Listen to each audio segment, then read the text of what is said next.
चंद्रपुरात महापौर पदासाठी भाजप आणि काँग्रेस एकत्र येण्याची चर्चा सुरू आहे। दरम्यान आता चंद्रपूर महापालिकेमधील वादावर अखेरीस पडदा पडला असून तिथे महापौर कोण होणार याबाबतचा निर्णय काँग्रेस प्रदेशाध्यक्ष हर्षवर्धन सपकाळ घेणार असल्याचं काँग्रेस विधिमंडळ नेते विजय वडेट्टीवार यांनी स्पष्ट केलं। भविष्यामध्ये काही होऊ शकतं। भविष्यामध्ये कोण कोणाचं मदत घेईल काय। आता त्या दिवशी उद्धव ठाकरे बोलले ना साहेब, उद्धव साहेब बोलले की देवाच्या मनात असेल तर काही घडू शकतं। आता देवाच्या मनात असेल तर काही घडू शकतं, तर त्याचा अर्थ तुम्ही वेगवेगळे लावलेत। आम्ही देवाला मानतो, देवावरती आमचा विश्वास आहे, त्यामुळे तशा प्रकारच्या घटना घडत असतात।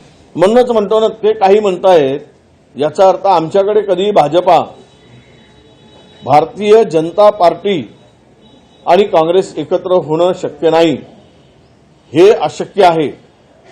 जसं भारत पाकिस्तान एक होणं शक्य नाही, तसंच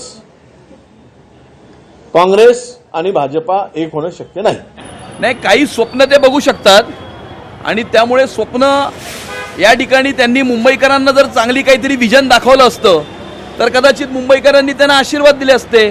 परंतु भाषावाद, प्रांतवाद, मारामारी, कुटाकुटी, खोटं बोलणं हे सोडून त्यांनी दुसरं कोणतंही राजकारण आतापर्यंत केलेलं नाही आणि त्यामुळे येणाऱ्या काळामध्ये तरी ते आपल्या पराजयाचं काहीतरी एनालिसिस करतील अशी आमची त्यांच्याकडनं अपेक्षा आहे। दरम्यान विजय वडेट्टीवारांची हर्षवर्धन सपकाळांसोबत गुप्त बैठक पार पडली। बैठकीत प्रतिभा धानोरकरांनी सपकाळांशी फोनवरून चर्चा केल्याची माहिती आहे। सपकाळांकडून वडेट्टीवार धानोरकर वाद मिटवण्याचा सध्या प्रयत्न सुरू आहे। बैठकीत ठरल्याप्रमाणे चंद्रपूरचा गटनेता हा प्रदेशाध्यक्ष हर्षवर्धन सपकाळच ठरवतील। एक गट महापौरपद घेईल तर दुसऱ्या गटाला स्थायी समिती अध्यक्षपद मिळेल। काँग्रेसला समर्थन देणाऱ्या 4 सदस्य असलेल्या स्थानिक आघाडीला उपमहापौरपद दिलं जाईल। मात्र विजय वडेट्टीवार आणि प्रतिभा धानोरकर यांना हा प्रस्ताव मंजूर असेल का हे पाहणं महत्त्वाचं असेल।